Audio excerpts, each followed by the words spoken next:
Hello, everyone, and welcome to this episode of Wings Podcast. This is your host, Milind Agnihotri. On today's show, we will meet Gautami Deshpande from Mumbai, who recently finished her master's in biochemistry and is now planning to pursue her PhD.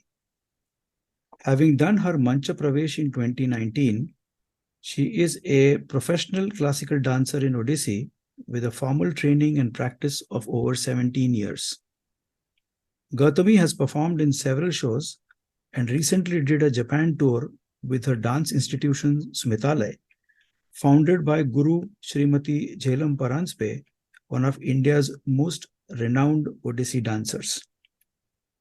Welcome, Gautami, to this episode of Wings Podcast.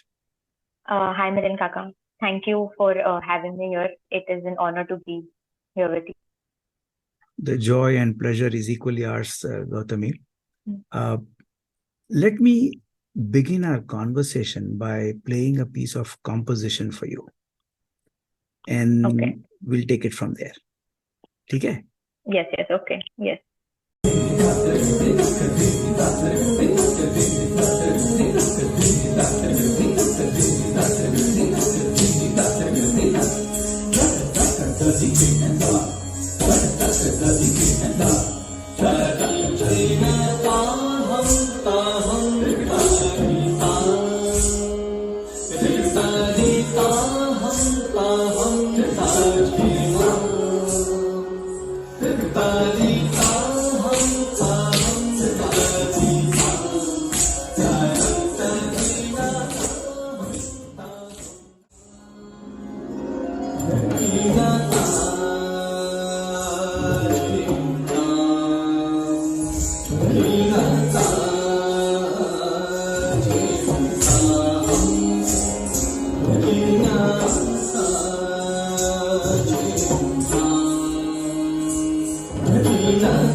So, Gautami, we heard this Yes. beautiful composition. What kind of memory or feelings did it evoke for you as you listened to it just now? This was a complete flashback for me. The feeling of excitement, nervousness, all of these just rushed through my body as again all over again.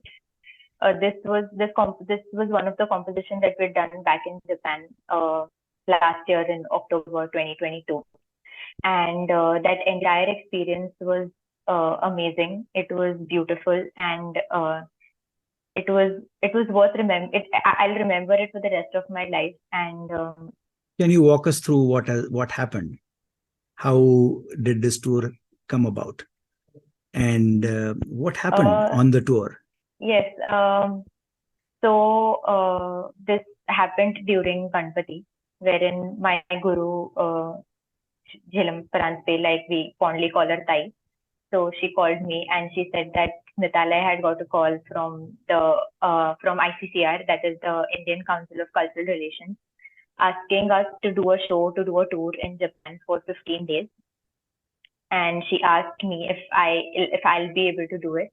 And because I was interning at that time as well, so I had second thoughts about going over there. But then again, I think it was just meant to be. So everything fell into place, and I agreed to do it. And the next thing I know is I was in Japan with Smritalaya. So 7 of us had gone through Smritalaya to Japan, and the entire journey of Japan happened during Navratri. So again, it was a very so I consider myself very fortunate enough to have this opportunity, and I'll thank Jhelum Tai a lot, because she actually considered me. She thought of me for this tour, and it was a 15-day tour. So we did around 8 different shows in 8 different cities. the smaller cities like Fukuoka, Wakayama, Nakama City, Osaka. There was an Indian festival going on at that time in Kobe, so we performed over there as well. It was around like a 1 hour performance that we had to do every day. So the schedule was extremely hectic for us, but at the same time we were enjoying each and every part of it. And it was my first time performing Odissi abroad. So again, I was very nervous again and very excited for the performance, for the tour, and for the overall experience. And in general, it was beautiful. This piece that I just played is a small segment from a much larger sequence, the video of which is available on YouTube.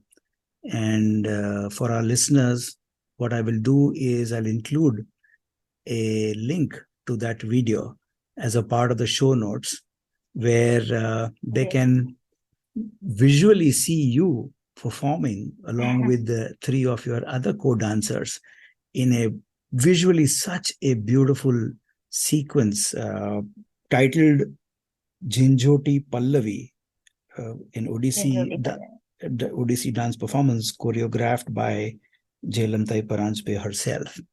Gautami, to be given an opportunity to perform on stage in front of an audience, I am told comes after years of learning and practice. And then to be given an opportunity to perform overseas, not just as a representative of Smithalaya, but a representative of government of India. Yeah. A lot would have had to pass before you get such an opportunity, isn't it?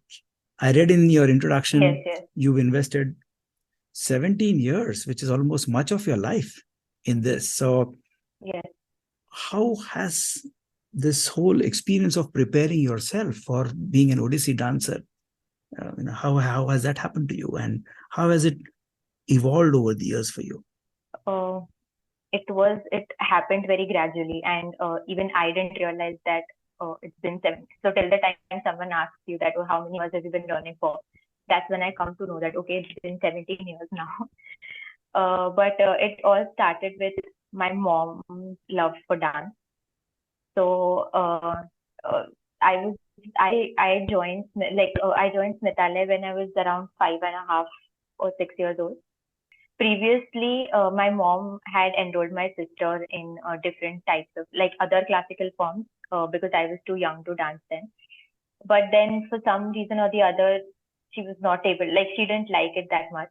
And then a friend of hers told that there's this dance institution called Smithalaya in Santa Cruz. So they teach. Guru Jhelum Paranspe is the founder of that institute, and she teaches Odissi.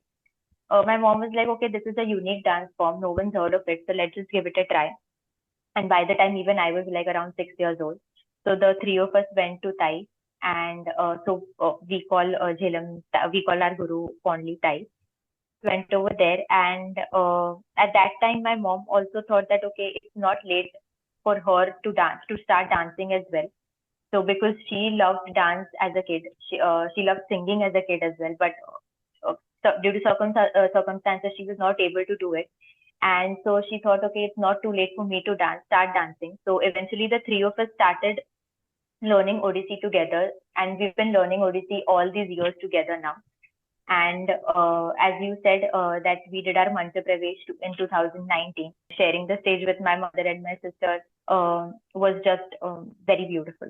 This sounds very unique. I'm reminded of Hema Malini and her two daughters, Isha, and I don't know the second girl's name, but not that the three of them learned together, but then three of them are prolific dancers and they give performances together. And Yes. looks like you, your elder sister, and your mother not only learning this together, but doing a ManchPravesh also at the same time. So I'm curious here, Gautami. I mean, what of your mother or of your sister did you learn as a part of, or let me rephrase this. What of your mother or your sister did you discover as the three of you learned this beautiful dance form together? With my mother, I discovered that it's never too late to start learning your hobbies that you love doing. And whenever I see her dance, she's always so into it, and she's giving her 100%. And I like the way, when I look at her, I like to see her enjoy the entire process of dance. And when it comes to my sister, I think she is more gradual when it comes to dancing. So her movements, her expressions, they are very natural, and that's what. And she's very expressive as compared to me. So that is what I saw in the two of them through these 17 years. And of course, the dedication of both of them towards dance. So just like jugalbandi that happens between two musicians on stage, or the improv jazz performance that happens, where each artist, as he or she is listening to the other person perform his or her piece of music, gets evoked or invoked to perform his or her own part. So I'm wondering if when you, your sister, and your mother, when you were either doing a ManchPravesh together or even practicing for the ManchPravesh, there's something that you saw of your sister and of your mother that evoked something in you.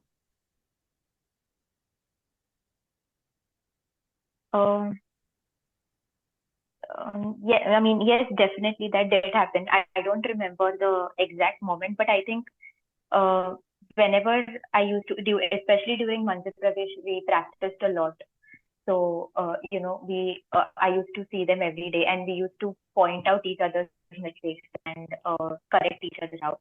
But then I think while even if it's dancing solo or dancing together, I guess just by the fact that I'm able to dance with them and share the stage with them, that kind of was very evoking for me, and that was very exciting for me.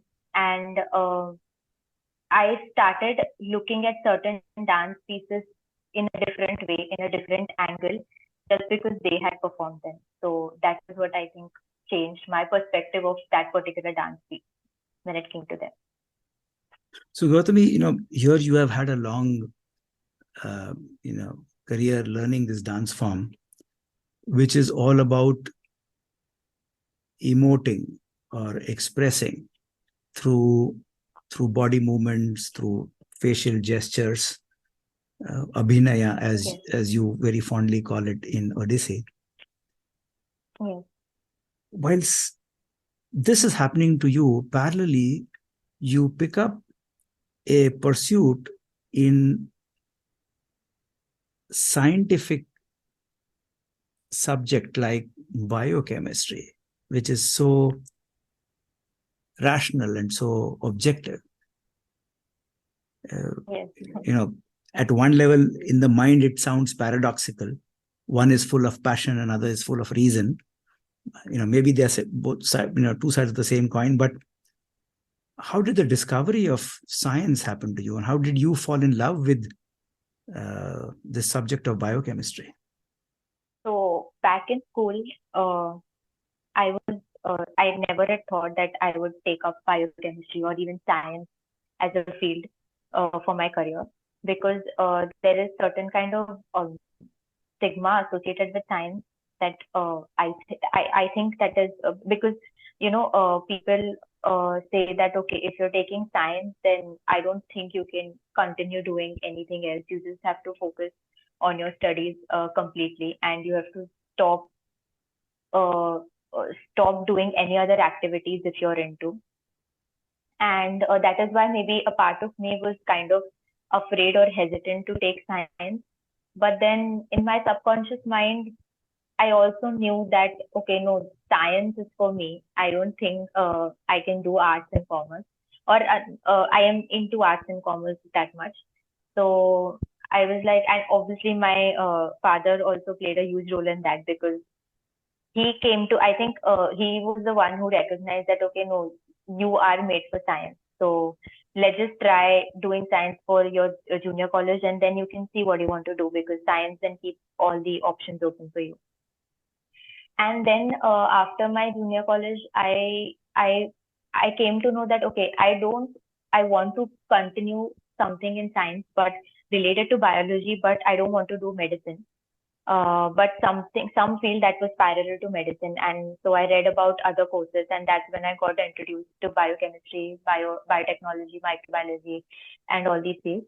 And what intrigued me the most was biochemistry at that time, and I read a lot on biochemistry as a subject, what all is included in that, what all career options you have in that, and that really fascinated me, because the fact that I'll get to learn all the biological processes that are happening inside the body, that fact itself is very fascinating for me, and it interests me the most. So that I never thought of it as that okay, if I am a dancer, then how can I choose science or anything like that. It was a very gradual process. I never gave it I never gave a thought of okay, what will happen to dance if I take biochemistry or if I choose science, anything like that. Because in my mind, I was sure that okay, whatever field I choose, I have to continue dancing because that is my hobby and my passion. So that is, and then of course now I graduated and I post graduated in biochemistry. So I love doing both the things together simultaneously. I don't think I can just stick to either dance or biochemistry. I need both the things in my life. I was watching a beautiful video on YouTube on your guru Jhelum Paranjape. I think it's about 45 minutes or maybe more, under an hour. A program called Ranga Yeevo on the Doordarshan Sahyadri channel, which is in Marathi. Okay. And it's a beautiful Yes. video on Jhelum Tai's life and her career. And in one of the segments, one of her students, just like you, I don't remember her name, a young girl, she was talking about some of the lessons that US students have learned from Jhelum Tai. And one, she said about how your guru says that in learning your dance, you don't have to give up anything. You Yes. you like something else, you do that. You live life and do dance. You don't give up anything to do dance. Dance has to be a part of everything that you do. I wonder if Yes. this is also kind of reflecting in the way you have made a choice of pursuing biochemistry and dance both together. Yes, definitely. I mean, no, Jhelum Tai has always taught us that multitasking is very important in life. You just cannot be sticking to one thing and continue doing that. It happened so many times that we've had programs and I had exams the next day, but still at some point I was like, no, I want to do this program, but I have to give the exam as well. So I've done both the things simultaneously. So dance should be for me, I think it should be a stress buster. It should not be an obstacle for your career. Basically, for me, it was yeah. So that is what I learned from Tai. That because even she was a maths professor before she started dancing or started teaching Odissi. And so it because I've seen many students, they generally tend to leave dance during their 10th or 12th grade because they have exams and they want to focus on that. But I think you will be able to focus more if you continue doing that, because I never took a break from dance even in my 10th or 12th. And that is what is so that helped me a lot in general, because it kind of relaxed my mind, and it helped me to study in a much better way, and I don't think I would have been able to do whatever I've done till now if it was not for dance. I mean, so what does the dancer Gautami and the student of science Gautami learn from each other? Do they talk to each other in the mind, in the head? dancer Gautami, I think, tells the science Gautami to be, um, a bit more or like stress-free or relaxed. And while as the science side of Gautami is dancer Gautami to be a bit more technical and more focused on the and more focused towards dancing. In maths, we have this concept called Venn diagram, right? Where you have these two circles or Right. the two oval which kind of intersect. And then there is this shaded Yeah. portion, which is the intersection of both of them. And Yes.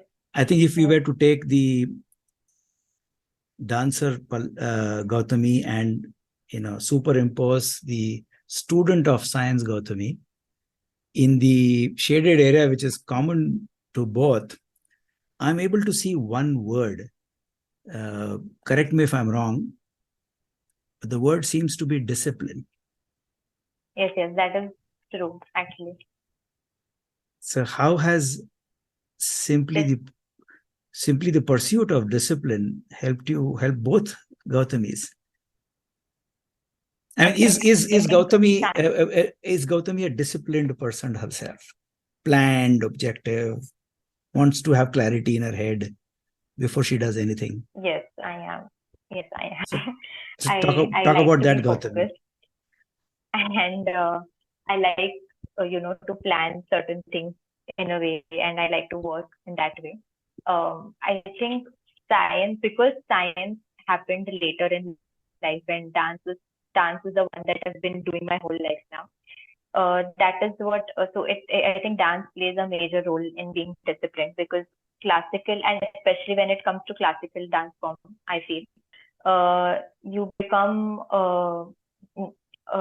more focused, and it teaches you, you become more sincere towards what you're doing. So, Gautami, when I listen to you talking about your love for dance, Odissi dance, and then your choice of picking up science, and that to biochemistry, not only at your graduate level, but your master's level, and now you are also planning to pursue a PhD in that space. When I look at these two, there are a couple of words that come to my mind. The first word that come to my mind is commitment. Second word that Yeah. comes to my mind is conviction. Third, perseverance. And maybe fourth, discipline. So maybe if you can Yeah. pick one of these four which you feel defines you as a person in both your roles as a Odissi dancer as well as a student of science. I would like to say that I am disciplined, uh, because and also I am a committed person. So, I like to plan things, and I like to work accordingly. Because I think, again, science happened much later in life. Initially, it was dance. And I think especially when it comes to a classical dancer, um, it's the guru that built in certain kind of discipline in you. And so that is what my guru did.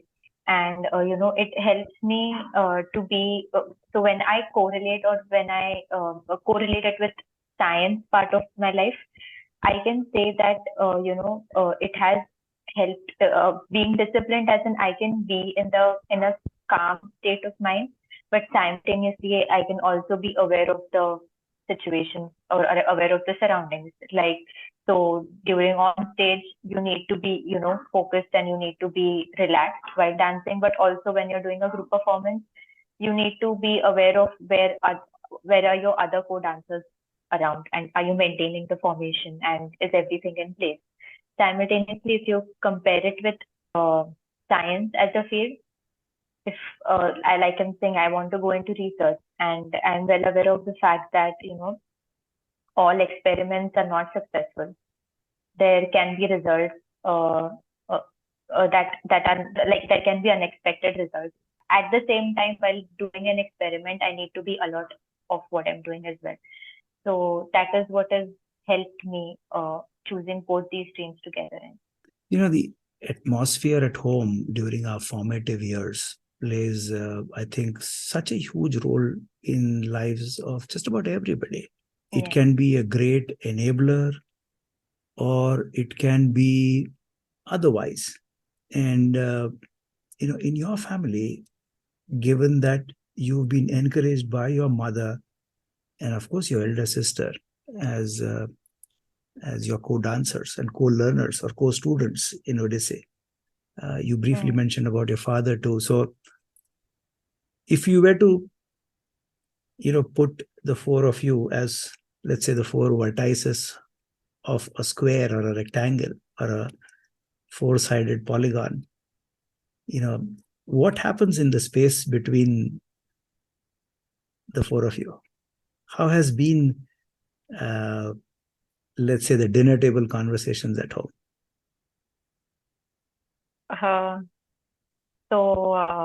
My mom and my sister, they're more creative, they're more artistic. My mom is an artist, my sister is a designer. So their minds are very, artful, I can say. Whereas I and my dad, we've chosen science as a space. So we are more technical when it comes to thinking about certain things. So we're more practical. But then the qualities, I think I share most of my qualities with my mother. And so it's a team kind of thing. So it's like always me and my mom versus my sister and my dad. So like I and my mom, we like things organized and to be like we want it to be done in our way. And it might be difficult for them, but then that's how we want it to be. And whereas my sister and my dad, they're more flexible and they can gel up with situations, or they can adjust with the surroundings more easily as compared to the two of us. So, but in general, since I was a kid, the atmosphere has been very supportive. Which is the reason why we've been able to choose the field that we wanted to. Also, we've always been given opportunities to put forward our opinions in any of the house matters. I mean, the final decision is on parents, but then our say our say matters in the house. So that is what I have seen throughout my childhood. Also, they've also told me the value of relations that need to be maintained to live in a society. So I am close to all of my relatives, be it the first family or the extended family. And so, yeah, I mean, in general,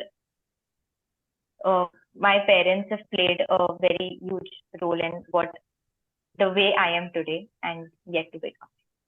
So if you were to say something to your dad, to your mom, and to your sister right now, what would you say to them? Not as together, as individuals. So what would you say to your dad? I can say that because of my dad, I exactly know, I'm clear in my mind of what I want to say. Because he's been very motivating and supportive with respect to that manner. And then for my mother, I would say that whatever qualities that she's inbuilt in me, that it was not a very strict environment as a kid, but when I see people around me, I feel that I am so glad that I have this quality in me. And like a simple example can be whatever is in your plate, you need to finish that. And that is a simple quality I saw that many of the people that I'm around lack. Like, so that is one thing. So with my sister, I can say that I'm kind of person who stresses out very quickly, whereas my sister, she can she can handle situations in a much better way because she's always relaxed and always calm, and that I think has helped her a lot. So that is what I've learned from my sister. If your father, your mother, and your sister were to describe, each of them described you in one word, what would each of them say? I hardworking. Who would say that? My mom would say that. Okay. Then my father would, I think, say that I'm kind of sincere, and my sister would say that I'm responsible, probably. Would all three of them look at you and say, being the youngest, you're also the most spoiled in the house? I mean, yeah, my sister would 100% agree with that, but I won't say I'm completely spoiled. Yeah, I can understand. I can understand. So, Gautami, in Odissi dance form, there is this process of ManchPravesh, which is, correct me if I'm wrong, it's like a graduation, right? So, ManchPravesh is basically wherein it is the dancer's debut solo on-stage performance. It is wherein so now we've learned we did our ManchPravesh quite a few years later, like after we started learning dance. But it was our like first on-stage solo performance. We had done group performances before, and that is what the whole idea of ManchPravesh is, wherein the student then becomes eligible to become a teacher, so he or she can start their own classes, or they are eligible to perform in various festivals. Solo performances they can do. So, but it's not a graduation. So it's not like you stop learning after that. There is Fair much more enough. to learn even after that. But we can then say that ManchPravesh is like stepping into the world as a professional, well-trained dancer yourself, and then discover the world the way you wish to discover as a dancer. Would it be fair to say that? Yes, absolutely, yes. So now, if we were to extend this argument to the age and stage in life that you are in right now, Gautami, having done your master's and now getting into a PhD, and obviously you will then pursue a career in research in an area of biochemistry of your choosing, and of course dance will be a part of your life too. As you do a ManchPravesh on a stage called life, what are the hopes and dreams that you have for yourself? In today's world, I can see that it's a very competitive world ahead. But then again, it has, like, coming from the generation from the generation that I'm from, it's more accepting, as well as it is like more open to different various kinds of ideas. So I am hoping that whatever like, even if like whatever I choose to be, or whatever is my career, I just hope that the people around me are more supporting and encouraging, and they are more flexible and kind of open-minded to motivate me towards. So even if I say tomorrow that, okay, I don't want to do research, I want to pursue a career in dance, flexible towards that, and so that can give me confidence to explore myself, no matter at what or which stage of life I am at that particular point. They say understanding comes from a state of love, and from what I've heard from you in this conversation, that the feeling of love is in abundance around you, and I'm sure it is that feeling and power of love will probably be your greatest asset in making your own ManchPravesh on a stage called life for yourself, Gautami. This has been such a beautiful and a wonderfully flowing conversation, if I can say so. I have enjoyed every moment of this. Just would like to hear from you. What has this conversation left you with? I was able to open up a bit on the platform, so I'm very glad, and I'm very thankful to you as well for considering me to be a part of this podcast. Gautami, you represent that cohort of Indians who have, come on this podcast to share much about themselves, who they are, and some of the things that we've discovered as a part of their stories. And it resonates with your stories too, that here is a generation of young Indians who are so full of self-belief, conviction, and willing to go the distance and put in the efforts to achieve their dreams. So, Gautami, wish you good luck and all the success in everything that you choose in life to do. And I look forward Thank you. Thank you so much. And I look forward to your next live performance of Odissi. Wherever and whenever that happens, do remember me and Asha and tell us, and we can buy the tickets and come over. Yes, sure, definitely. Okay, goodbye. Take care. Okay, goodbye. Thank you. Take care. Thank you for your time today, my dear listeners. This is your host, Milind Agnihotri, signing off. Goodbye, take care, and stay safe.